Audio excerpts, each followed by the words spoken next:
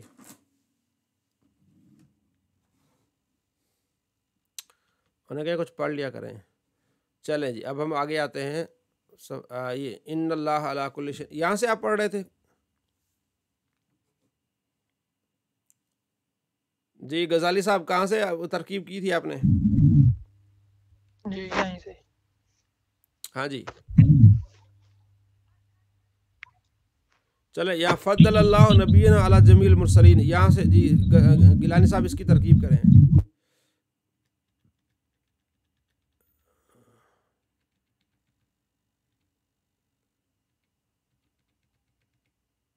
گیلانی صاحب اس کی ترکیب کرے. گیلانی صاحب جی سر میں کوشش کروں. جی کریں. بسم اللہ الرحمن الرحیم. فضل اللہ فضل یہ مضاف ہے. یہ فضل یہ فعل ہے اور اللہ یہ فضل یہ فعل ہے اور اس میں ہوا ضمیر جو ہے یہ فاعل ہے. فاعل نہیں غزالی کرے گا. جی غزالی موسیٰ یہ فضل فعل ہے، اللہ فاعل ہے، نبی جنا یہ مضاف مضاف الیہ مل کر بنے گا مفعول بنے گا. اللہ جو ہے یہ کیا نام ہے؟ ہاں جی مفعول بھی بنے گا. اللہ جو ہے حرف جار ہے، جمیع جو ہے مضاف ہے، المرسلین مضاف الیہ ہے. مضاف مضاف الیہ مل کر مجرور بنے گا جار کا، اور جار مجرور مل کے یہ متعلق بنیں گے. فعل اپنے فاعل مفعول متعلق سے مل کر جملہ فعلیہ خبریہ بن جائے گا. ہاں اس طرح تھوڑا سا غور کریں گے نا ذہن تو سمجھ آ جائے گی. فضل اللہ دیکھیں نا فضل اللہ آگے اللہ اس میں جلالت ہے وہ مرفوع حالت میں ہے، حالت رفیع میں ہے. فضل صرف باب تفعیل ہے. ٹھیک ہے جی. فیروز ان اللہ حرم العرض. ہاں جی جی فیروز صاحب. ان اللہ جی بسم اللہ الرحمن الرحیم. ان حرف مشبہ بالفعل اسم جلالت، یہ ان کا اسم، حرم ہے فعل اور اس میں ہوا ضمیر فاعل. علی جار، الارض یہ مجرور، جار مجرور یہ ظرف لغو ہو کر متعلق ہوا فعل سے. فعل اپنے فعل اور متعلق سے مل کر جملہ فعلیہ خبریہ ہو کر یہ بنی خبر. ان اپنے اسم و خبر سے مل کر جملہ اسمیہ خبریہ. آگے بھی انتا کل اجساد الانبیاء. ان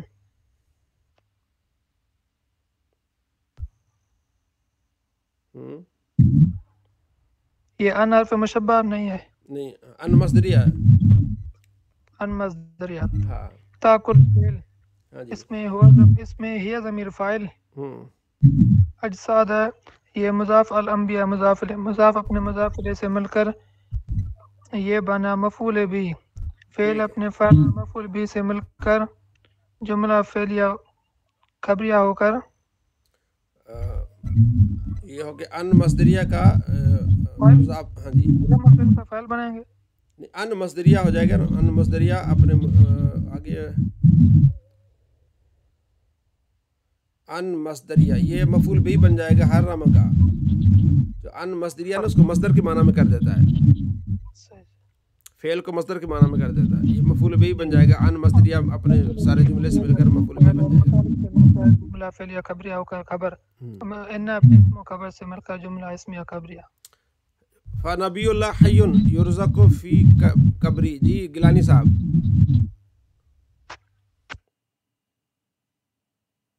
گیلانی صاحب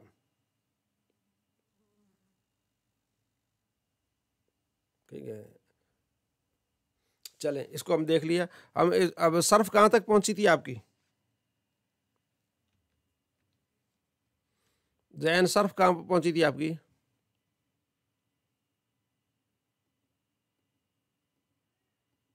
جی سر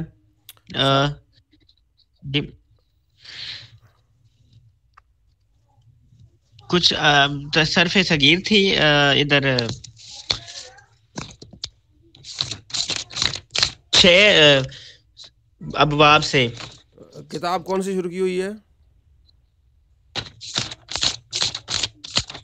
6 ابواب علم صرف 6 ابواب مکمل ہو گئے تھے؟ جی ہو گئے تھے یار. اچھا میں نے آپ کو پہلے دیے تھے کہ ایک تو میں نے آپ کو یاد کرائے تھے 9 ابواب، ٹھیک ہے جی یہ مزید فی کے ہیں. پھر آپ کو میں نے یاد کرائے تھے 4 اس کے علاوہ یاد کرائے تھے. اور رباعی مجرد کا ایک تھا، رباعی مزید فی کے 3 تھے. رباعی مجرد کا ایک تھا باسرا یباسر باسرتن، ٹھیک ہے. اور رباعی مزید فی کے تھے رباعی مزید فی با حمزہ وصل کا ایک تھا اور مزید فی بے حمزہ وصل، ٹھیک ہے.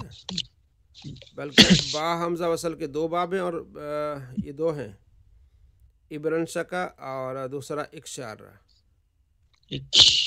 اور بے حمزہ وصل کا ایک ہے.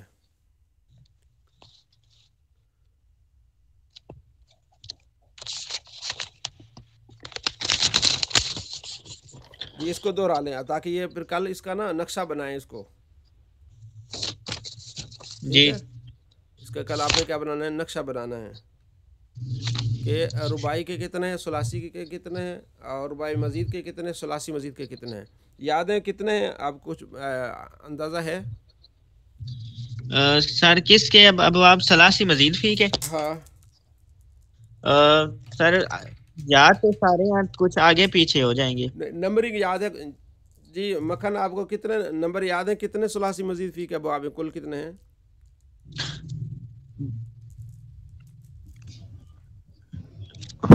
جی اس کا مجھے علم نہیں ہے.